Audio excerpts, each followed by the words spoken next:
Hello and welcome to Martyn Lucas Investor. My name is Sensei and you're watching the morning forecast show where we're going to be focusing on Trump meeting Xi Jinping. Major trade deals have been announced. More are being announced as we speak. I've got the details of all of them. I've got the full coverage from the meeting. It was very, very early here in the morning. It was about 4 a.m. in the UK. So let's go through it step by step. What's happened? What are the deals? We're also going to touch on the Fed as well, what they did with the interest rates yesterday, and also the earnings from Microsoft, Meta, and Google from yesterday as well. We're going to touch on them all from our very own newsletter. Go check it out. First link in the description. You get it every single day to your inbox. You can see Trump trade deal truce. We've got the Nvidia chips that we want to talk about. Trump mentioned them. We've got the Meta Q3 earnings, record revenue, but it was overshadowed by soaring AI spending. It's down 10% today. We've got Alphabet, Google Q3 earnings breaks 100 billion revenue. It's up 10% today. We've got Microsoft down slightly today, and then we've got the big story about Fed cuts rates and it's ending QE. So let's talk about our first story here, which is all about Trump meeting Xi Jinping. So how did this all go? Well, it started by them both meeting. They both arrived at the venue. I was watching this, trying to bring it to you live, but it was a span of 3 hours. This was the only thing that happened when I was watching it live. They were arriving at the building. Trump arrived first. Xi Jinping arrived next. Lots of a big entourage for both of them, especially the Chinese president, and then they met a few minutes later. So this is what that first meeting was.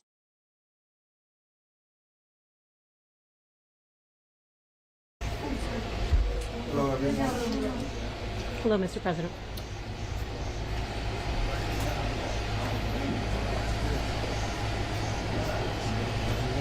Mr. President, the President of the People's Republic of China. Good to meet you. Great pleasure to see you again. Good to see you again. 很高兴再见到你。Me too. And we're going to have a very successful meeting, I have no doubt. 我肯定我们今天会有非常成功的会议。But he's a very tough negotiator. That's not good. 但是他是很强力的谈判者哦，这不好。We know each other well. 我们相互之间非常了解。Mr. President, do you plan to sign a trade deal today? Could be. 有可能。 If we have, 今天签署贸易协议。 we'll have a Mr. great President, do you plan to understanding. sign a 但 trade 是我 deal? 们会达成很好的 We 理 have a 解。 great relationship. We've always had a great relationship. Will they start buying U.S. soybeans again? 我们之间的关系。那我们是不是还在会谈？ Will they start buying U.S. soybeans again? Will you discuss Taiwan, sir? Very short. Which way? Taiwan, sir? Thank you very much, everybody. Very short. Hold tight. Thank you very much, everybody. Very short. Hold tight. Thank you. Very short. Hold tight. I apologize for that. Okay, so yeah, that was a quick, that's the first thing that happened. They met each other. It was a strange tone from Xi Jinping. Absolutely no words came out of his mouth. And then we got an insight from inside the room. So this is a 4-minute clip, and then we'll give the full analysis as a press conference as well. So stay with us. If you have just tuned in, please do subscribe as well. So yeah, this is then in the room itself. Of mine. Well, thank you very much. It's a great honor to be with a friend of mine, really for a long time now, if you think about it. The very, very distinguished and respected President of China. And we will be having some discussions. I think we've already agreed to a lot of things, and we'll agree to some more right now. But President Xi is a great leader of a great country. And I think we're going to have a fantastic relationship for a long period of time. And it's an honor to have you with us. Thank you very much. Thank you.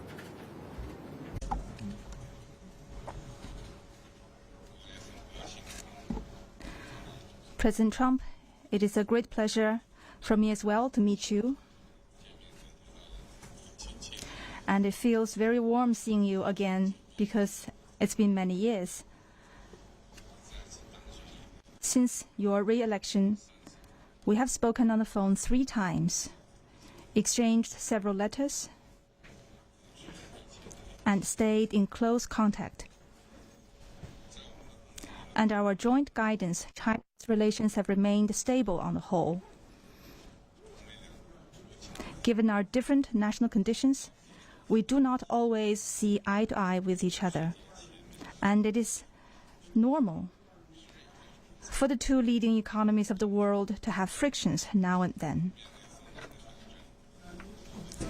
And in the face of winds, waves, and challenges, you and I, at the helm of China-US relations, should stay the right course and ensure the steady sailing forward of the giant ship of China-US relations. I always believe that China's development goes hand in hand with your vision to make America great again. Our 2 countries are fully able to help each other succeed and prosper together. Over the years, I have stated in public many times that China and the United States should be partners and friends. This is what history has taught us and what reality demands. A few days ago, in the latest round of consultation, our 2 economic and trade teams reached basic consensus on addressing our respective major concerns and made encouraging progress. This provided the necessary conditions for our meeting today. Mr. President, I am ready to continue working with you to build a solid foundation for China-US relations and create a sound atmosphere for the development of both countries. Mr. President, you care a lot about world peace, and you are very enthusiastic about settling various regional hotspot issues. I appreciate your great contribution to the recent conclusion of the Gaza ceasefire agreement. During your visit to Malaysia, you witnessed the signing of the Joint Declaration on Peace along the Cambodia-Thailand border, to which you had provided input. China has been helping in our own way Cambodia and Thailand properly settle their border disputes, and we have also been promoting peace talks to resolve other hotspot issues. The world today is confronted with many tough problems. China and the US can jointly shoulder our responsibility as major countries and work together to accomplish more great and concrete things for the good of our 2 countries and the whole world. I look forward to exchanging views with you on questions important for our 2 countries and the world. Thank you. Thank you. Thank you very much. It's great to have you all. Thank you very much. And then that's what we got next. And then what did we get? Well, we then got them both leaving the venue. So we got no formal press conference. We did get one from Trump in the Air Force One. But this is what happened next, just keeping everyone up to date with what happened overnight. Okay, right now we're seeing live pictures coming from the Gimhae Air Base, and this is in Busan, South Korea. President Donald Trump and President Xi Jinping have emerged from a meeting room where they've been talking for a meeting that was set to last about 2 hours, but I believe... Yeah, they were supposed to be there 2 hours. They were there for about an hour and a half. This is them leaving. Final handshake. You can see President Xi Jinping from China is departing first. He's got his bodyguards with him. President Trump in the motorcade on the left. So we'll watch them leave, and then Trump will arrive at Air Force One, say his final goodbyes, and then we'll have the press conference from the Air Force One. So let's just keep an eye on them leaving. There is a few announcements trade deal wise. Someone said, is there an official signing? There wasn't an official signing ceremony. You don't need these official signing ceremonies for these trade deals. But we've got quite a few details. Soybeans, Nvidia chips that I will come on to. Here is the president of China leaving with his bodyguards running alongside him. This door needs to shut. Someone's door was open. And then if we skip forward a little bit, here is the convoy coming out. You can see Scott Bessent, etc. in there. Yeah, big entourage. Scott Bessent there on the right. Yeah, let's just skip forward a little bit and then come on to President Trump leaving. This is the Chinese president leaving. And then President Trump arrives at the Air Force One. So this is his arrival to Air Force One.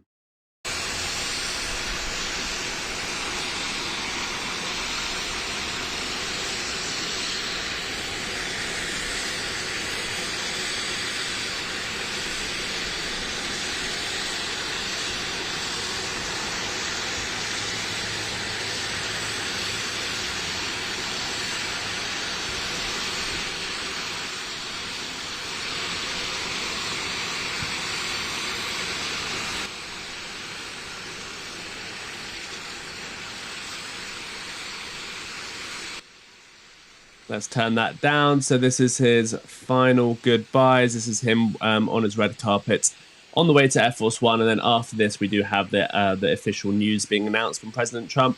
We've also got our very own newsletter, which has some of the key information. US President Donald Trump and Chinese President Xi Jinping confirmed a one-year extension on that tariff truce following direct talks on the sidelines of the APEC summit in Guangzhou, marking the most significant de-escalation in the US-China trade tension since 2019. The agreement will reduce US tariffs on Chinese imports, notably halving fentanyl-related tariffs from 20% to 10%, while Beijing resumes large-scale agricultural imports such as soybeans and pork. So a lot of information still coming out. But soybeans will continue to be purchased. Tariffs are coming down for a one-year extension.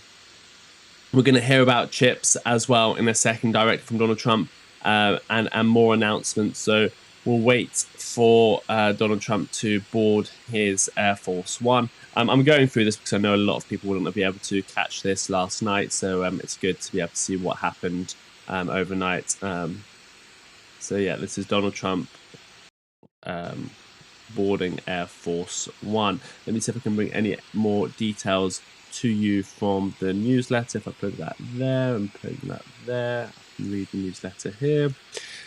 So we'll keep an eye on that. What else happened?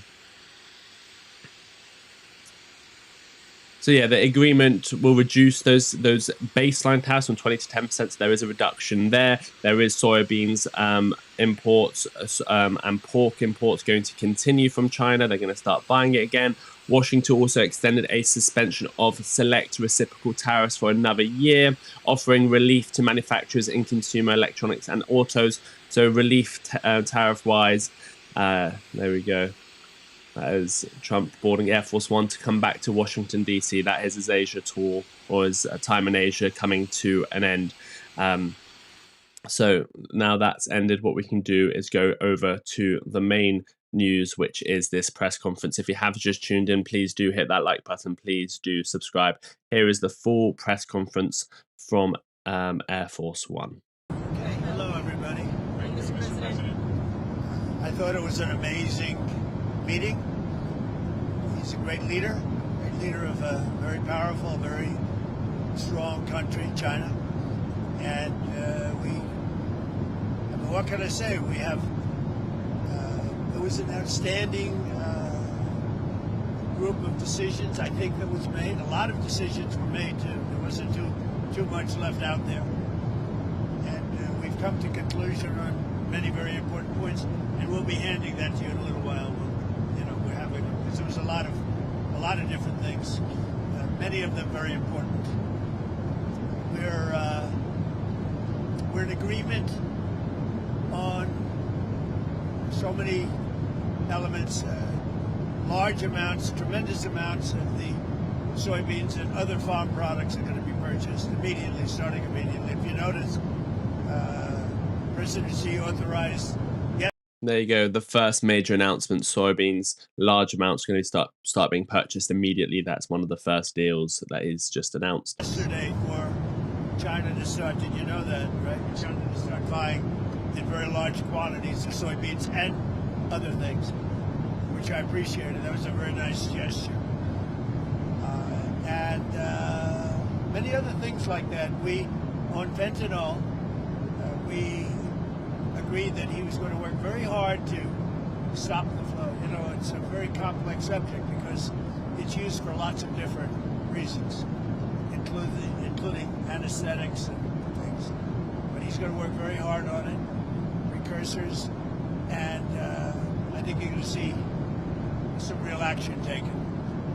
I've agreed, as you know, I put a 20% tariff on China because of the fentanyl coming in, which is it's a big tariff. And based on his statements today, I reduced it by 10%, so it's 10% instead of 20%, effective immediately. I believe he's going to work very hard to stop the death that's coming in. But again, it's complex because of what fentanyl is, what the precursors do. So I think you're going to see a big difference. We've had discussions on many of the elements that you're talking about all the time. You're asking me questions, and most of those things were I think agreed to for the most part. I think we agreed to almost everything in a very acceptable form. I wouldn't say everything was discussed because there were things that probably, in retrospect, we could have discussed that we didn't, for some reason, didn't come up.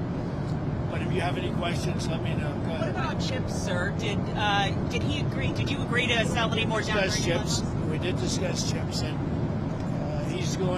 they're going to be talking to NVIDIA and others about taking chips. Look, we make great chips. NVIDIA is the leader. And I'll be speaking to Jensen from NVIDIA, but they're going to be discussing that with NVIDIA to see whether or not they can do. I said that's really between you and NVIDIA, but we're sort of the arbitrator or the referee. It's a little rough up here. The skies are a little rough. And just to clarify, sir, that is the downgraded Blackwell chips. You would authorize those to be exported? No, not the Blackwell. We're not talking about the Blackwell. That just came out yesterday. But a lot of chips, a lot of the chips. And that's. We're going to talk more about that. So it's obviously bullish for NVIDIA, but then the Blackwell was not discussed. That will be in the newsletter. We'll discuss that straight after the conference. Good for us. How soon do you think you'd be able to sign an actual... Please, come on. You know what you do? Yeah, come on. Let me stand right over here. Yeah, hey everybody, thanks. Let me just make a point on the chips. As the president was saying, there's so many chips we already sent to China, a lot of advanced chips, etc. And as he said, NVIDIA will talk to China and see what's possible. The Blackwell chips, of course, weren't discussed. We focused on export controls of China on rare earths, and they're going to keep those flowing, which is quite important. What are the major stumbling blocks that are left now to work through, and how soon do you think you could sign a trade deal with China? Well, I think pretty soon. We have not too many major stumbling blocks. We have a deal. Now, every year we'll renegotiate the deal, but I think the deal will go on for a long time, long beyond the year. We'll negotiate at the end of a year, but all of the rare earth has been settled, and that's for the world. I mean, worldwide. This, I guess you could really say this was a worldwide situation, not just a U.S. situation. There we go. Big announcement there. Rare earths, no more problems there. The deal has been made. So we continue to produce the rare earths and buy the rare earths and everything else, when you see from other countries. But China is, that whole situation, that roadblock is gone now. There's no roadblock at all on rare earth. That will hopefully disappear from our vocabulary for a little while. So is that a one-year pause on the policy they announced? It's a one-year agreement, and we'll extend it after a year. And like we do. It's a one-year deal that will, I think, be very routinely extended as time goes by.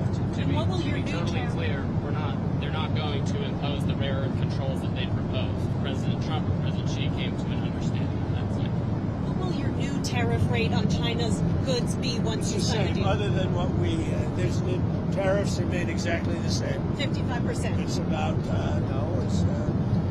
it was 57. Now it's 47. And how long? Because we reduced it by the fentanyl, because I believe they are really taking strong action. We've already seen the action on fentanyl, and they're taking very strong action. So we reduced to 10%. So that November date is gone when it was going to go up again. Yeah. Okay. That's right. So That's all. on fentanyl, they've agreed there are a variety of precursors. You may recall that actual fentanyl was scheduled by China in the president's first term successfully. There's certain precursors where they take whatever actions they need to control that. If they can control rare earths, we know they can control the precursors. And President Xi, I think, was very strong in saying he was going to enforce those laws internally. And of course, we'll watch that. And we'll He's work going to with be them. very strong in enforcing the fentanyl, everything having to do with fentanyl and regulations internally, including taking. So once again, you just heard that the tariff that's been reduced is what I mentioned earlier, is that 10% from the fentanyl tariff. So that brings the whole tariff rate down 10%. But the issue is not always about tariffs, about rare earths, this, that, and the other that can cause these tariffs to go up. But the fact that the rare earths has now been signed, we shouldn't have any more issues with China in terms of increasing tariffs or any tariff threats.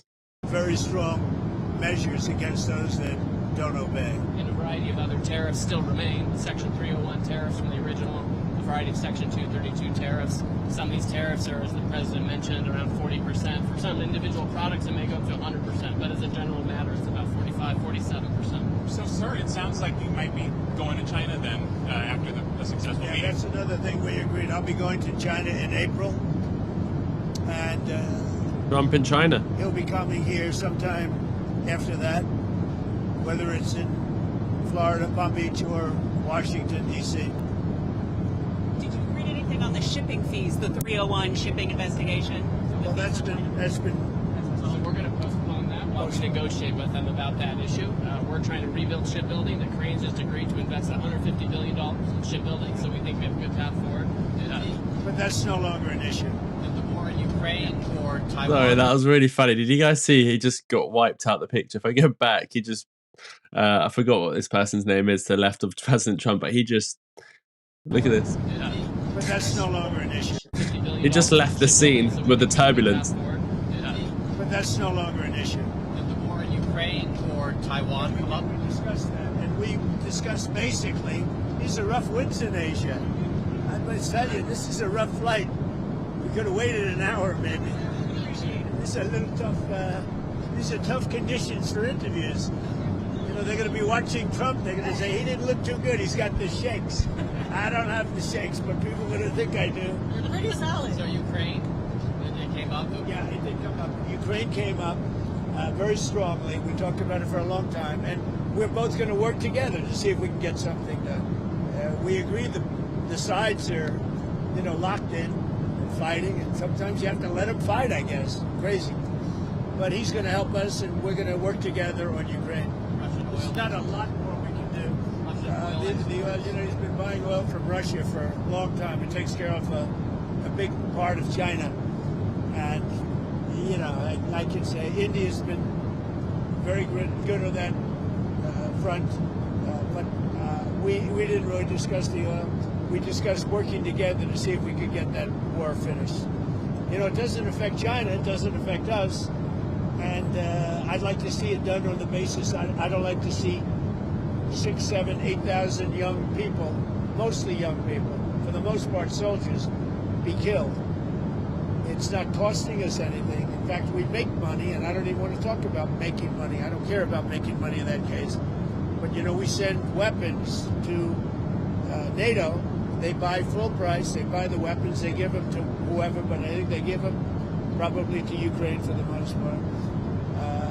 And we discussed it. We discussed all that. We're going to work together to try and get the war with Russia and Ukraine solved. What about the Taiwan issue, sir? It never came up. Taiwan never came up. It was not discussed, actually. What else didn't come up that you thought might come up? You had mentioned you didn't get to everything. You know, I mean, we had a long meeting, as you know, but a lot of things we discussed in great detail. A lot of things we brought to finalization. A lot of finalization. I thought it was a great meeting. I think it was a very friendly meeting. It was a good meeting for two very large, powerful countries. And that's the way we should get along with the large, powerful. Why did you write your Truth Social about nuclear testing? What about resuming nuclear testing? What prompted you to do that? We'll give some analysis and then come back to this. Let me just bring this up. Actually, there's not much left, so we'll continue with this. This is President Trump on his way back from meeting Xi Jinping in Asia. He's on his way back to Washington, D.C. I think he'll be touching down soon.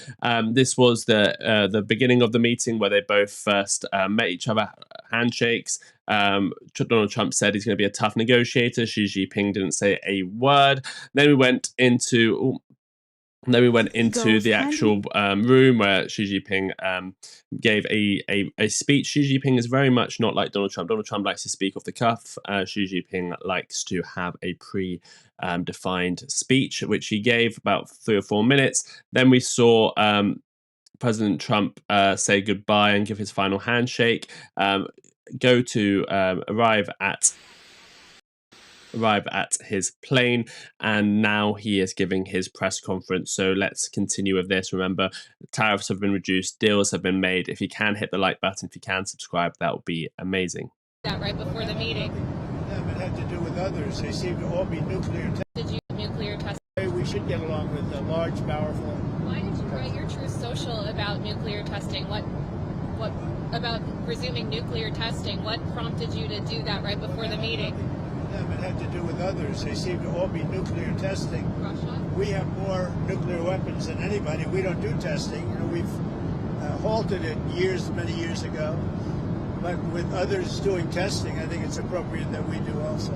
Any details around the testing, sir? Like where, when? It'll be announced.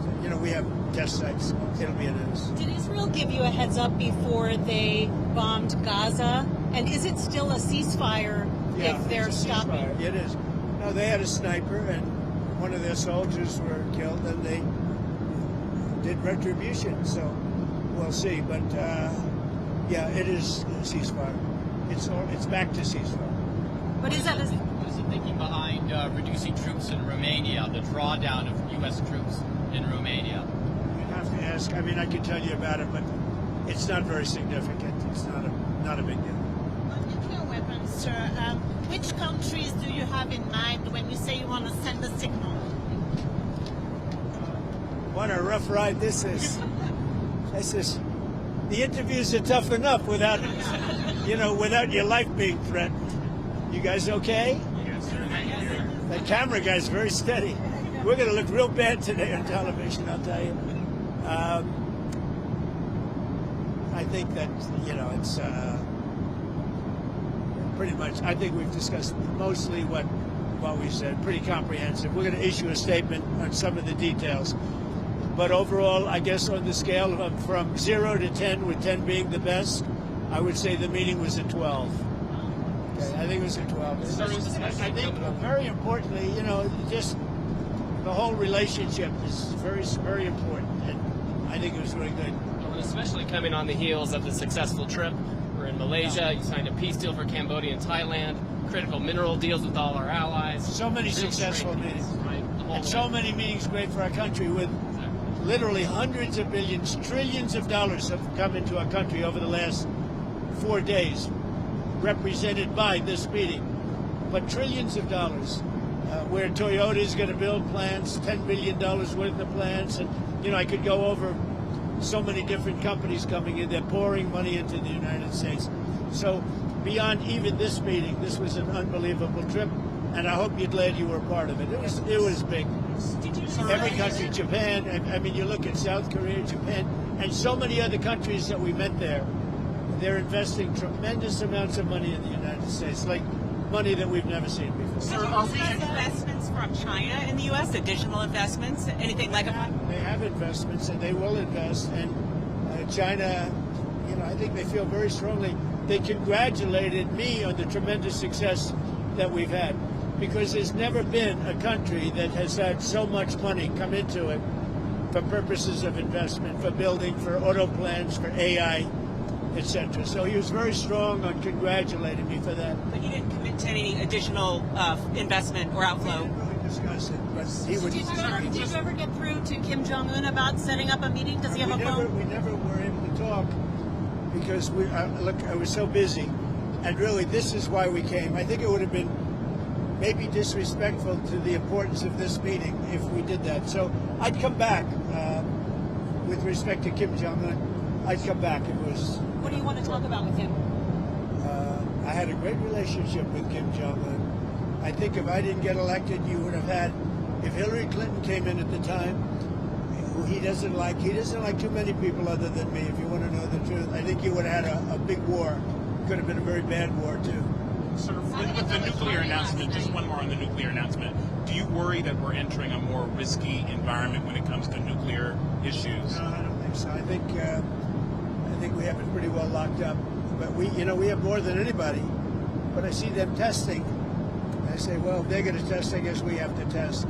I'd like to see a denuclearization because we have so many, and Russia has some. Russia's second, and China's third, and China will catch up within 4 or 5 years. I think de-escalation would be, they would call it denuclearization, would be a tremendous thing, and it's something we are actually talking to Russia about that, and China would be added to that if we do something. Thank you all. It was a great success. It was a great honor. I mean, he's a tremendous leader of a very powerful country, and I give great respect to him, and we appreciate the fact that he came for this meeting. Thank you very much. Thank you, sir. Anything on Canada? Anything on Canada? We had a very nice conversation with him last night. We really did. Thank you. There we go, and that was straight from Air Force One just a few hours ago. So now the full analysis bell, the market, the opening bell will be starting.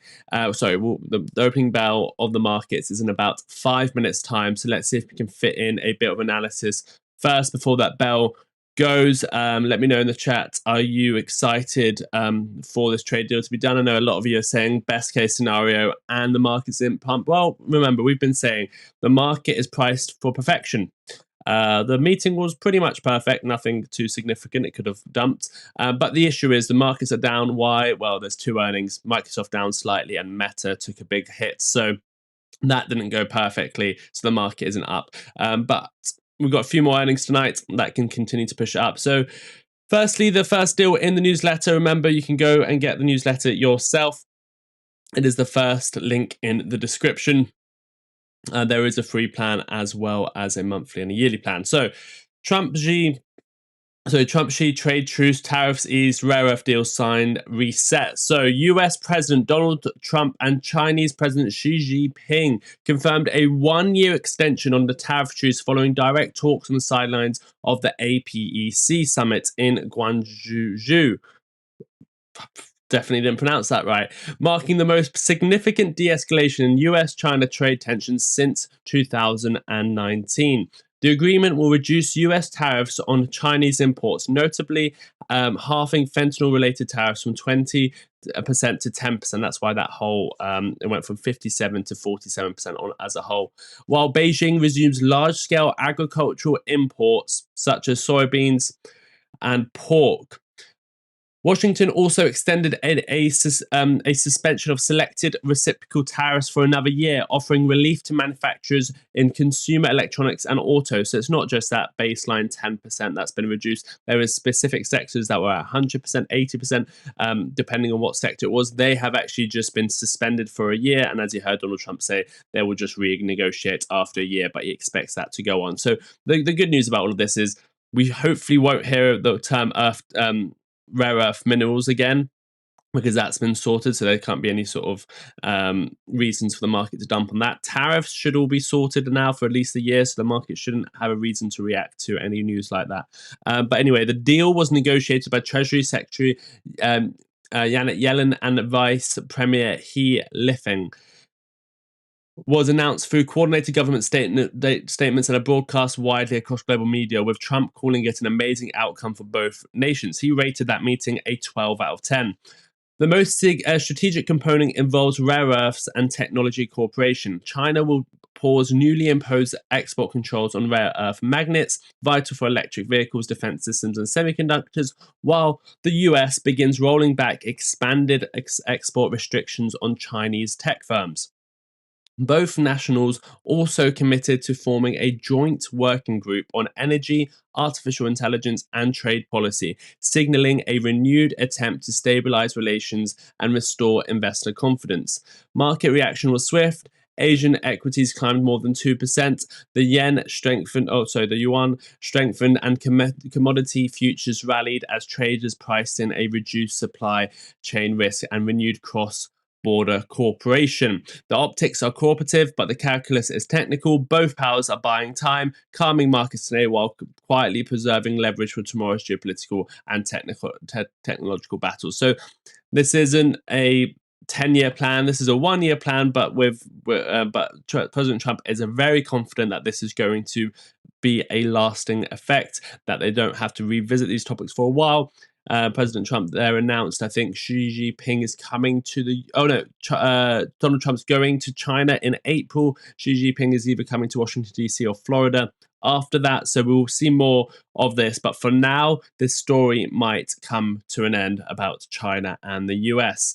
I'm sure there'll be little discrepancies along the way, but hopefully it means that this shouldn't scare the market. The market is actually going to open in about a minute's time. I'll explain to you why the market's down. It's one of our other stories in the day. It's really Meta bringing the market down. So let's go over to the markets.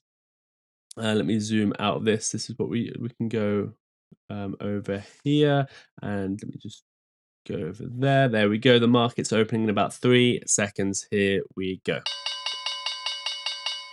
Markets are now open for trading. We've got XRP is actually falling overnight. We've got Ethereum falling overnight, Bitcoin falling overnight, and the S&P 500 falling into the open. The bell has just gone. Let's go over to Bloomberg and see what they are saying. 1 second. Here we go. Let's bring Bloomberg. Today, even though we closed off 1/3 of 1%, we still closed at 68.90. So that is at a record high. We just opened higher than the close of the day before. So futures down about 0.5% on the S&P and the NASDAQ, a little bit more on the Russell 2000. Here, the opening bell down at the New York Stock Exchange, the Fortune Cyber 60 ringing the bell there. It's an appropriate day for that. Down at the NASDAQ, you have Solstice ringing the opening bell. Look, Mark Cudmore had a great piece out today. Stop kidding yourself. Nothing else matters beyond AI. So let's take a look at those stocks right now. The big mega cap tech stocks. Meta Platforms in the cash trade down almost 12%. So Mark Zuckerberg coming out and saying no matter how Yeah, so that is the main situation we've got going on. It's all about Meta down 12%. They will come onto that story. That's what's bringing the markets down. We've got Microsoft down only a little bit, 2%. We covered the earnings for that yesterday. Google had an amazing earnings, up 5%, and Apple will be reporting on earnings tonight. So will be Amazon. So if anyone wants us to cover Amazon or Apple earnings, I think Amazon will probably be the biggest one. You can do a $10 super chat. If anyone wants us to cover Amazon tonight, if you do a $10 super chat, we will cover Amazon for you. Remember, these are the Mag 7. We had a few of them report yesterday. The last couple are here today. So it'll be great to be able to cover that. If you are investors in the market, we can do that for you for $10. You just write which earnings you want us to cover and you do a $10 super chat. Let's come back to our top stories. We will cover all of that news anyway on our show. So markets are coming down on that bell, all because really of Meta and a little bit because of Microsoft. 2 out of the Mag 7, and Tesla wasn't brilliant either. So that's what's pushing the market down slightly. The market is priced for perfection, and we're not getting perfection. We're getting close to perfection, but we're not getting perfection. The next thing discussed was these NVIDIA chips, and it was off the table. US holds the line on high-end AI exports. It does look like we won't be getting those Blackwell chips exported to China. So while the APEC summit between President Donald Trump and Xi Jinping delivered broad tariff relief and rare earth cooperation, US semiconductor export controls remained untouched, a deliberate omission highlighting Washington's strategic red lines. Ahead of the meeting, markets speculated that NVIDIA Corporation's Blackwell AI chips could feature in a potential breakthrough, but Trump confirmed afterward that the topic was not discussed and that no export relaxation is planned. Instead, the US may allow Chinese purchase of legacy and mid-tier NVIDIA products, a move aimed at maintaining limited cooperation commercial engagement without compromising national security. So it does look like, and President Trump did mention this, Blackwell, even though it might have been discussed, that's not really on the table for exports. Remember, NVIDIA, those Blackwell chips, they could sell them for quite a nice profit, but they won't be able to sell them to China well, for now. Trump added that he intends to speak directly with NVIDIA CEO Jensen Huang regarding permissible product lines, underscoring that chip diplomacy remains tightly controlled at executive levels. For Beijing, the absence of chip concessions underscores a deeper divide. While tariffs, agriculture, and rare earths saw progress, AI semiconductors remain a strategic firewall, with Washington viewing advanced chip access as inseparable from defense and intelligence concerns. So it does look like, because these are such high-end chips, so powerful, it might be a national security concern, and that's why it might not be part of any deals for now. Again, President Trump will be speaking to NVIDIA. President Trump also mentioned that NVIDIA can deal with China, but just we didn't get that final push that said, okay, you can sell Blackwell chips to China. That would have really boosted NVIDIA, and of course, NVIDIA biggest stock in the world, that would push up the markets, and that didn't happen to NVIDIA, as you can see on the newsletters found down 2.35%. Another reason why the market isn't pumping on this China deal. Market was priced for perfection. China, meanwhile, continues to leverage its dominance in critical mineral exports to pressure for broader tech cooperation, framing chip controls as form of economic containment. Both sides signaled interest in future talks, but insiders say any discussion of Blackwell or next-gen AI chips would occur directly between manufacturers, not through diplomatic channels. The semiconductor front thus remains one domain still defined by containment, not compromise. The trade thaws and the chip border. NVIDIA's Blackwell remains a national asset, not a bargaining chip, and Washington's refusal to budge confirms tech supremacy as a real currency of power. So Trump did not use that bargaining chip. He did not give them access to Blackwell chips. Can that change over time? Yes, but that's why NVIDIA is down, because they have lost that market for their new Blackwell chips. Here is why the markets are down, and it's all because of, another reason is because of Meta's Q3 earnings. Record revenue, massive AI spend, and investor caution. Meta Platforms delivered a strong top-line performance for Q3 2025, reporting $51.2 billion in revenue, up 26% year-over-year, propelled by robust ad placement growth and steady user engagement across Facebook, Instagram, and WhatsApp, which now reached 3.5 billion daily active users. Yet, the headline figure masked a sharp 83% drop in net income to 2.7 billion, primarily due to a one-time 15.9 billion tax charge tied to deferred obligations. Excluding this adjustment, adjusted EPS came in about $7.25, beating the Wall Street estimates and highlighting strong underlying operations. The company's operating margin held firm at 40%, demonstrating reliance amid heavy reinvestment and broader AI spending trends dominating big tech's current cycle. Investor attention quickly shifted to Meta Capital's expenditure trajectory, which management raised to 70 to 72 billion for FY 2025, up from earlier guidance of 65 billion. The bulk of this increase is earmarked for AI infrastructure expansion, including next generation data centers, custom trading clusters, and a large language model integration across Meta apps. CEO Mark Zuckerberg told analysts that AI investments are notably larger than anticipated, emphasizing Meta's push to maintain leadership in recommended systems, generative AI models, and real-time content moderation. Still, markets reacted coolly. Shares fell 8% after hours and are down even more now as investors weighed surging costs against uncertain timelines for AI-driven margin recovery. So margins down quite significantly, mainly because of tax. But it's nothing really underlying is bad.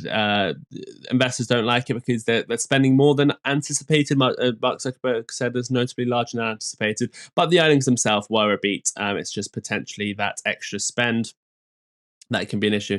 Here we go. Martyn says, here we go. I'm loving it, Sensei. You know what I'm doing. There we go. Martyn will keep us updated on what he's doing. He's here in the live chat. He has deployed some capital into the S&P 500.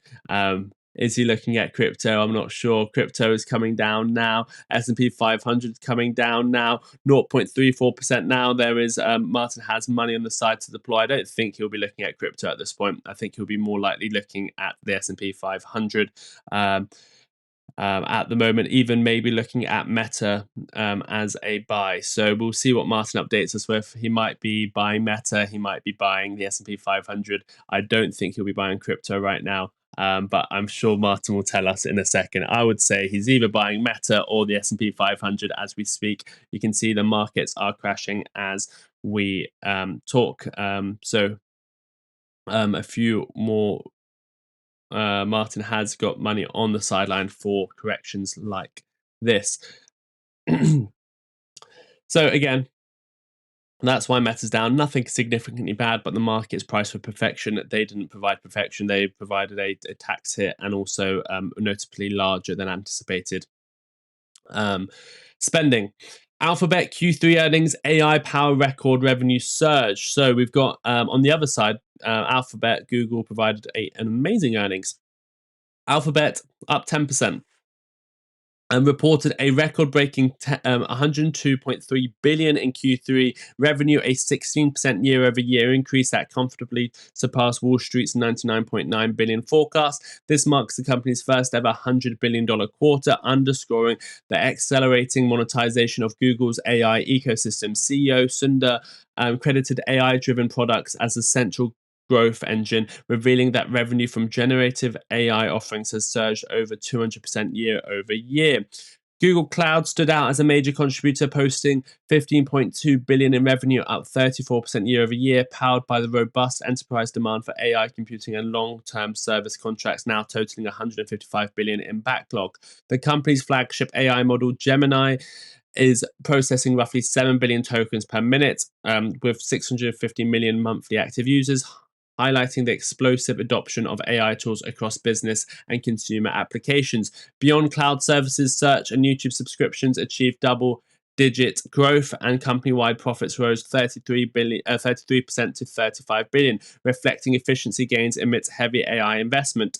Pichai emphasized Alphabet's full-stack AI strategy, integrating AI across every product layer from search to cloud to ads, and reaffirmed plans to expand infrastructure spending to secure long-term competitive advantage. Alphabet's century-marked quarter provides AI isn't just hype, it is now top-of-the-line driver.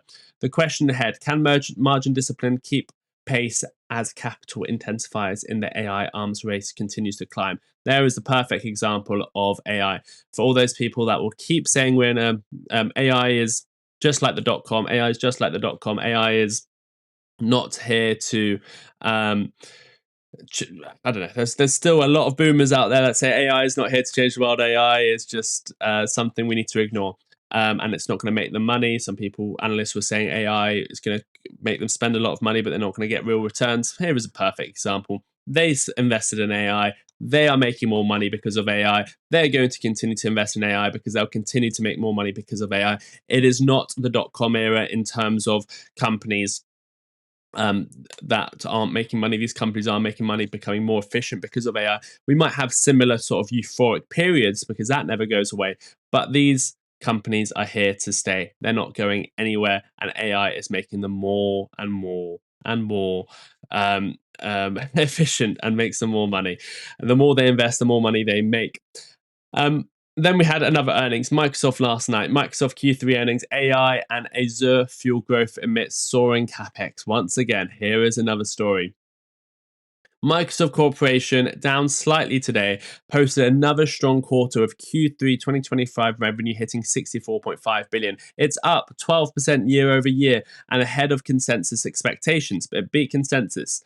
Net income climbed from 18% to 24.1 billion, while operating margin of 42% underscored the company's ability to convert aggressive AI and cloud investment into profitability.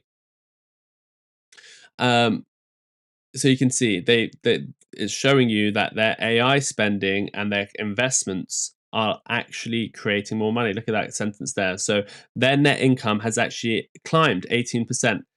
while operating margin of 42%, it underscores the company's ability to convert aggressive investment into profitability. Their AI investments are turning into more money for the company. Growth was driven primarily by Azure, which saw revenue surge 28%, outpacing rivals, and enterprises expanded use for Microsoft's generative AI and workflow automation products. CEO Stalia Nadella credited the AI-first transformation across Microsoft's ecosystem, citing Copilot, GitHub AI, and sector-specific partnerships in healthcare and financial services as core contributors. AI-driven demand continues to reshape Microsoft Cloud profile. 52% of Azure's new contracts now include AI components, feeding a $76 billion cloud backlog expected to deliver through 2027. However, capital intensity is rising sharply. CapEx surged 89% year over year to $34.9 billion, reflecting large-scale build-outs of next-generation data centers and AI model training infrastructure. Management reaffirmed its long-term commitment to elevated spending through forward to 26, positioning the future AI margin leverage once current deployments mature.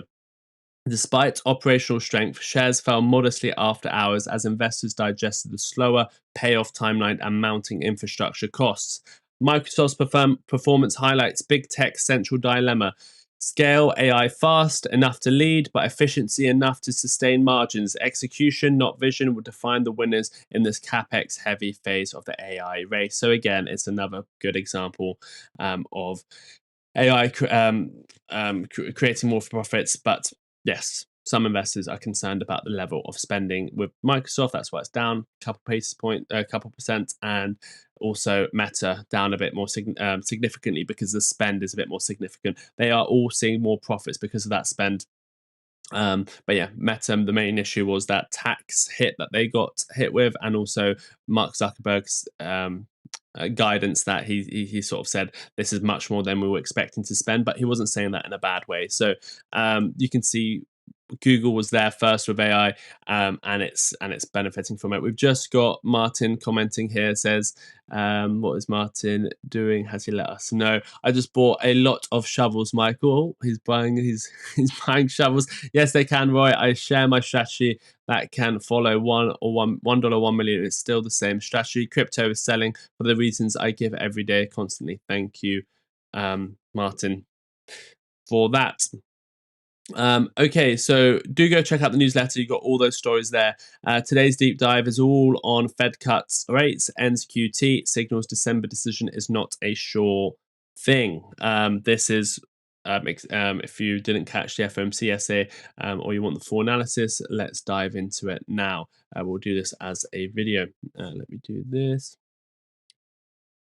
If you have just tuned in for the China news, if you refresh and go all the way back to the beginning of this stream, you'll get everything you need to know about the China deal. We went through it step by step. Let me go here. Let's do this. So, breaking news on Martyn Lucas Investor. We are looking at the Fed cutting rates ending QT, which is massive, but Jerome Powell came out yesterday and he signaled that the December decision is not a sure thing. That brought the markets down. The markets are coming down a little bit this morning. Trump met Xi Jinping yesterday. Deals were made. 3 earnings were reported as well. Meta, Microsoft, and Google. Google beat on earnings. Their AI investment was great. It's returning capital. Microsoft down only slightly because of the amount of spending they're doing on AI. Same with Meta, but Meta took a $15 billion tax hit. And also Mark Zuckerberg said that their spending was more than expected. And he wasn't saying that in a bad way, but Meta took that as or investors took that as a reason to sell it off. Remember, I said market's price for perfection. We didn't really get perfection with those earnings, but we got pretty close. We didn't really get perfection with the China deal, but we got very, very close. Trump rated it a 12 out of 10 in how happy he was with the meeting. It was the Blackwell chips from NVIDIA that we didn't get that final view on. But here is yesterday's this is the analysis of yesterday's FOMC meeting with Jerome Powell and the Q&A. I'll break it down in this video, so please do make sure you have hit the like button. Make sure you have subscribed as well. So, Fed cuts rates, ends QT, signals December decision is not a sure thing. When he said that, the markets came down because everyone is pricing in a December rate cut, but he did make it clear that there possibly won't be one. So, the Federal Reserve delivered a 25 basis point rate cut. We got the rate cut. We expected 25 basis point. We got it. The second consecutive move, lowering the federal funds rate to 3.75 to 4% and announcing the formal end of QT, quantitative tightening, effective December the 1st. Major news there. Together, these steps mark a decisive policy pivot after nearly 2 years of tightening aimed at addressing what Chair Jerome Powell calls elevated inflation risk on the upside and rising employment risk on the downside. So, let's start with the monetary policy rate cut and a divided path, because initially we got the rate cut decision, 25 basis point. We knew that, but what we got was there was a bit of there was a divided Fed. Some wanted more, some wanted less. That shows division, and the market didn't like that. So the FOMC vote was a 10-2, with one member preferring a larger 50 basis point cut and another calling for no change. An unusually wide split that underscores internal uncertainty. Powell said the move reflects downside risks to employment as job gains have slowed significantly, driven by lower labor force participation and weaker immigration. He's not saying people are doing layoffs, even though we're starting to see more and more layoffs, but he's not saying that's the reason. He's saying the reason is because of people hiring and also weaker immigration. He emphasized that the committee's goal is to support demand at the margin without reigniting inflation, positioning policy within the 3 to 4 neutral range. That's where we are now. We are very close to neutral range, according to him. That basically means they won't do any more rate cuts once we hit the neutral range, or whatever they think is the right neutral range. Powell also cautioned that December rate cut is not a foregone conclusion. He said it's far from it. He didn't just say, like he always says, we don't talk about future rate cuts. He said the extra wording, which was, and he said this a few times, is far from confirmed or far from having a December rate cut, which the market priced in. He cited the ongoing government shutdown, which has disrupted official employment and CPI reporting as a key reason for patience. He then said, when you're driving in the fog, you slow down. Again, a bit of a hawkish stance there. While some officials favour continued easing, others want to assess whether strong Q4 data reflects real underlying demand or temporary effects. Those were the two main hawkish things he said. Everything else was pretty dovish that Jerome Powell says. The main ones was when you're driving in the fog, you slow down. The other one was it's not a foregone conclusion, far from it. That's when he was talking about the December rate cut. If we talk about the balance sheet as well, QT ends, reinvestment begins. If you are still watching, please make sure you hit the like button and subscribe. The Federal Reserve confirmed that its balance sheet runoff, known as quantitative tightening, will officially end on December the 1st. That was a really good announcement we got, concluding 2 years two-year process of monetary balance sheet reduction. Since 2022, the Fed has shrunk its holdings by $2.2 trillion, reducing balance sheet from 35% of GDP to about 21%. QT is essentially, if no one knows what quantitative tightening is, it is essentially the inverse of quantitative easing. Quantitative easing is obviously what's good for the markets. Quantitative tightening is the markets don't see it as a real liquidity injection. So, with QT, rather than injecting liquidity by buying bonds, so buying up bonds, injecting liquidity into the markets, the Fed actually allows assets like treasuries and mortgage-backed securities to mature without reinvestment, gradually draining liquidity from the financial system. The goal is to tighten financial conditions, curb inflationary pressures, and restore flexibility to the monetary policy after years of stimulus. Chair Jerome Powell said that the decision to halt quantitative tightening came after signs of tighter funding markets, including elevated repo borrowing and higher short-term rates, which suggested that the bank's reserves had reached ample levels. Ending QT means that the Fed will not hold its balance sheet steady, preventing further liquidity drain. Under its new reinvestment strategy, maturing agency mortgage securities will continue to roll off, but proceeds will be reinvested into Treasury bills, a move aimed at shortening portfolio duration and aligning maturities with the broader Treasury market. For markets, the end of QT typically eases upward pressure on yields and supports risk assets as liquidity conditions stabilize and investors anticipate slower pace of monetary tightening ahead. So this is historically QT ends. That means more money can flow into the system. That upwards pressure on yields softens, so that supports risky assets, stock market, crypto. So that was one major announcement. Then he talked about inflation and tariffs, a one-time price adjustment. And this is what we wanted to hear. We said if we hear him talk about inflation, let's hope he talks about it being a one-time price adjustment. So Powell reiterated that the recent inflation upticks are mainly due to tariff effects, describing them as a one-time shift in price levels rather than a new inflation cycle. Headline and core PCE inflation both rose 2.8% year on year through September, but the Fed expects tariff inflation to only add 0.2 to 0.4 percentage points through spring before fading. Excluding tariffs, Powell said inflation is not too far from 2%. He acknowledged lingering consumer frustration, noting that prices remain much higher than they were 2 or 3 years ago, even as disinflation progresses. So essentially, these tariffs, don't worry about them. They're going to hit us once. There's no point adjusting policy for them. Actually, if you take away tariffs from where inflation is, we're very close to our 2% target. So it was quite bullish and dovish what he said there. He then, Powell's tone was measured, deliberate, and risk aware. He framed the current stance as a neutral recalibration, neither stimulative nor restrictive, and emphasized data dependency amidst uncertainty caused by the federal shutdown. His repeated references to caution, driving in the fog, signal that the Fed will slow its decision pace, prioritizing stability and flexibility over pre-commitment. Markets interpreted this tone as dovish but pragmatic. Bond yields eased modestly, the dollar softened, equities futures firmed on expectations of liquidity floor forming into year end. So yeah, that was the parts of the tone. If you look at some of the quotes he said as well, or some of the things that occurred because of this, end of the balance sheet runoff, end of QT, that's dovish. Emphasis on rising employment risk, that's dovish, because obviously that means cut rates.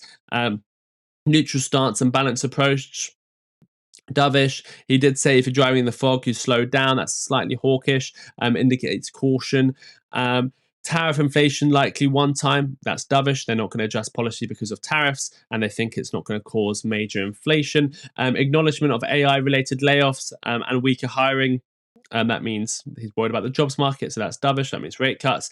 The slightly hawkish part was when he said December cut. It's not a foregone conclusion.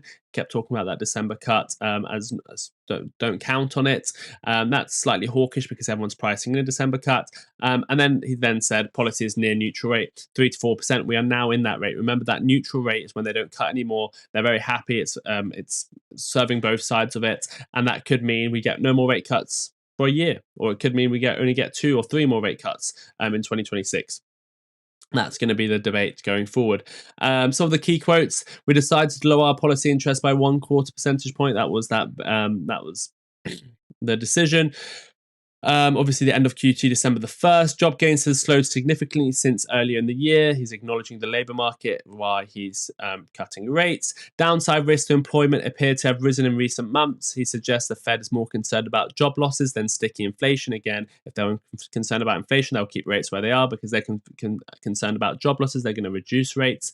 If job creation, once you adjust for overcounting, is close to zero, then maximum unemployment is not sustainable. He's hinting at internal analysis showing labour market may be closer to recessionary risks than the official data implies. So the data we're getting might not be showing the whole picture. Again, that's dovish because it means they should cut rates. But if we go into recession, then who cares about rate cuts at that point? Rate cuts aren't going to save the market. At that point, we'll be in a recession territory. We are now in the range that many estimates are neutral, between 3 and 4%. So again, it looks like we're coming to a neutral rate. Yeah, those are the main ones we've already covered. So the bottom line is that the October FOMC meeting marks a turning point.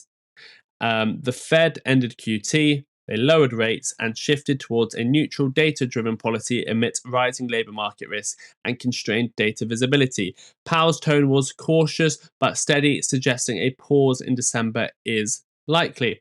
But not guaranteed, as the Fed navigates the final stretch of its tightening cycle while trying to preserve market stability.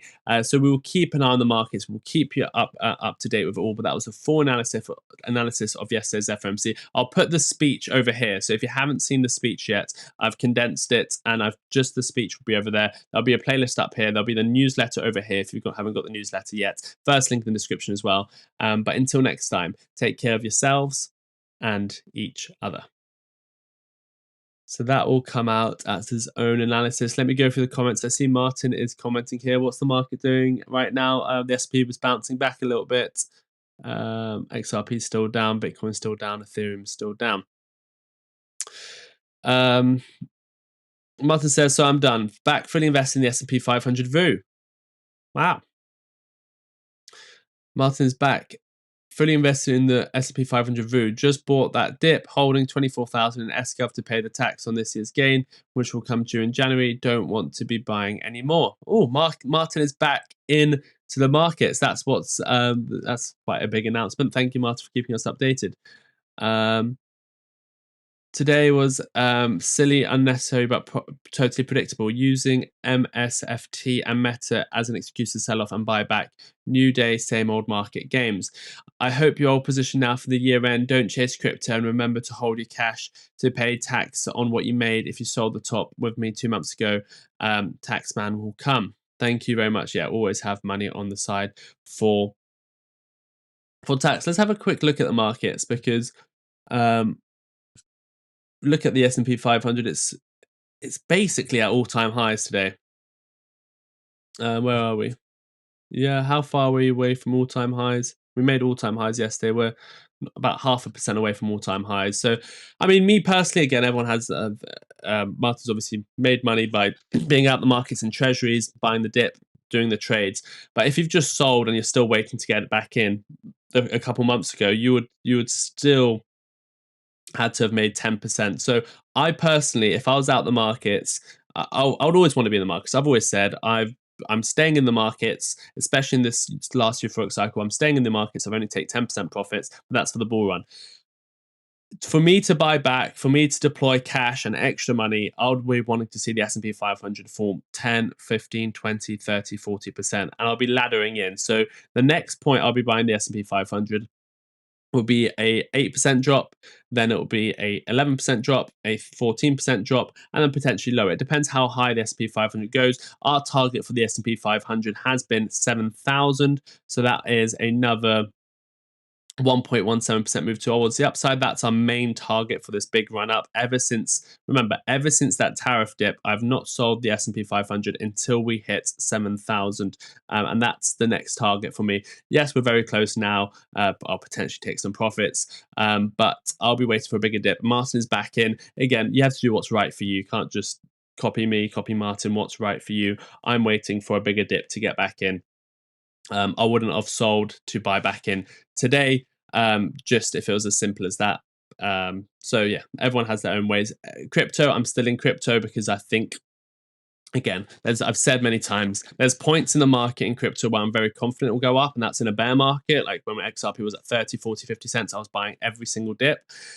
There's a point in the market where I'm very confident the market will come down. That's euphoria. That's like 2021.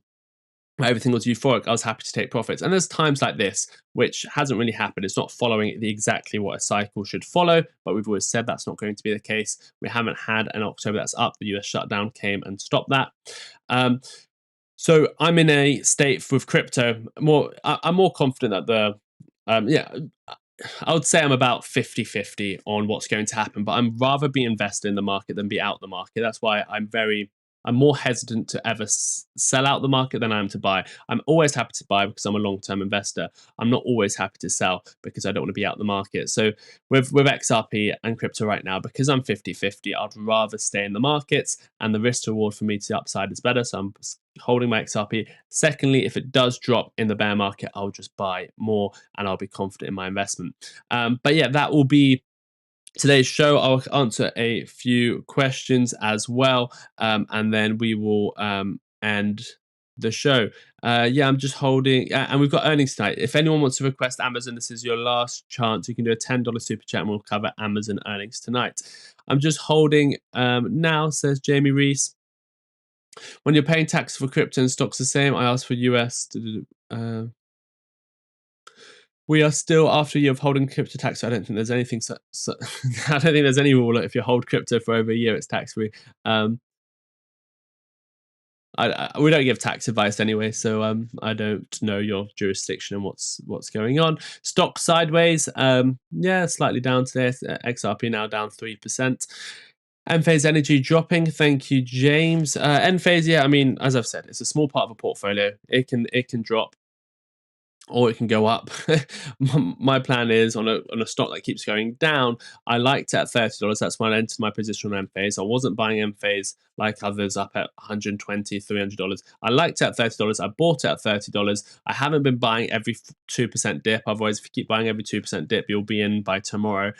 So I bought at $30, seeing how the reaction was. The reaction was great. If I wanted to swing trade it, I could have made, what's that, 40% in a few weeks, but I didn't want, did I take any profits? Maybe I took a little bit actually, but the main point is I'm still in Enphase, and now it's back at $30. Do I buy some more? Maybe, but more realistically, I am waiting for another level to buy Enphase. What's that next level? I'll be looking maybe at $20, $18. That's the next area I'll buy Enphase. It's a small amount of my portfolio. I've bought 30% of my position here. I might buy another 30% at 20%. I might buy another 20% at $20. And then if it continues to go down, I'm not going to buy every single dip. I'll just hold it. But it's going to be a small part of my portfolio. So yes, thank you for bringing that to our attention. Enphase is back at $30. Not a terrible place. If I hadn't been in Enphase and bought at $30 before, I might be considering it now. Go SP better as you read. Go to SP. What do you mean? Human beings, go to SP better as you read. SP, what do you mean? What's SP? Let me know, human beings. What do you mean go to SP as you read? As I read the newsletter, you want me to go to SP. What does that mean? I think VUAG is about as close to VU as you can get in the UK. That's the Vanguard one, I'm pretty sure. Super China. I agree with what Sensei is saying. I have not traded. If I had not traded, I would wait for a bigger dip. But I made all these trades the same. I made all the trades the same as waiting to buy the bigger dip. So now I can be in and not worry about dips. Future earnings will occur once again. Yeah, exactly. It's not as simple as saying Martyn sold 2 months ago and now he's bought back at all-time highs. And the reason I mention that is because I don't want anyone who sold 2 months ago and is just going to buy back today thinking they're on top. That's not how it works. The reason Martyn's buying back is because he's made money trading. Trading isn't suitable for most people. I don't recommend 99% of people. Well, I don't recommend 80% of people to trade. I don't recommend 95% of people to leverage trade. So if Martyn didn't do all those trades in between and actually make more money, now he's in the S&P, he doesn't really care if the market drops because he's made the money anyway. So yeah, it's Martyn sold here, he bought back here, but between that whole time he was trading and making money. So yeah, for people that just sold here and buying back here, is that Martyn is suggesting he wouldn't just do that. If he didn't make the trades between, he wouldn't be back in the market. And that's why I'm saying, me personally, I just choose to not do the trading and just keep hold, especially on something like the S&P 500. I just, even though Martyn's probably overall making more percentage gains, I would prefer to just hold something like the S&P 500 and trade the smaller stocks. That's another example that everyone has their own way of doing things. So don't just follow anyone blindly. My total wallet is 20% loss from yesterday to today. Oh, wow. That's not very good. If you're 20% loss from yesterday to today, you're written something that you shouldn't be in. What is the ticket Enphase? ENPH. Martyn's back in. Yeah, Martyn's back in. Spot on. Well explained. Yes. I understand completely. It's just the people that come in one show every week and they don't understand what's going on. I'm sure they always will be the trolls and not understand what's going on. But anyway, thank you everyone for tuning in. Big day yesterday with FOMC. Everything's pretty much good. FOMC went well. China trade deal went well. Earnings is pretty good, but the market's pricing for perfection. So if you see any little bit of something that can scare the market, it goes down. And that's potentially what we saw this morning. But we'll wait for our big earnings. You can still do a super chat for Amazon and we can cover it for you. We might do it anyway, but keep an eye on the channel. We'll be back later. Yes, I'm now at an all-time high, up 31% this year, no margin. I love it.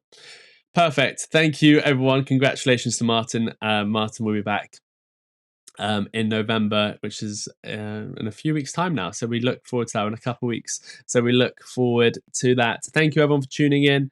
Beat the market again. There we go. Thanks, Sensei. Have a good day. Don't forget to live. Yeah, human being, you never replied to me. What did you mean by your comment? What did he mean? You never replied. What did he mean by go to SP better as you read? Human being, Liz, I'd love to know what you mean. Have I missed anything else? Don't think I have. If no one's got the newsletter, you can get a 1-week free trial with the link here. Welcome to all the new members yesterday as well. When is Martyn back? I think Martyn's back on the 24th. He'll be streaming again on the 24th. I did. You did. S&P, I answered James. Go to SP. Oh, you're talking to James. You're talking to James, right? Okay. I thought you were talking to me. Anyway, thank you everyone for tuning in. Until next time, I'll be live again tomorrow morning. We'll be probably live with earnings later tomorrow. But until next time, take care of yourselves and each other. Bye-bye.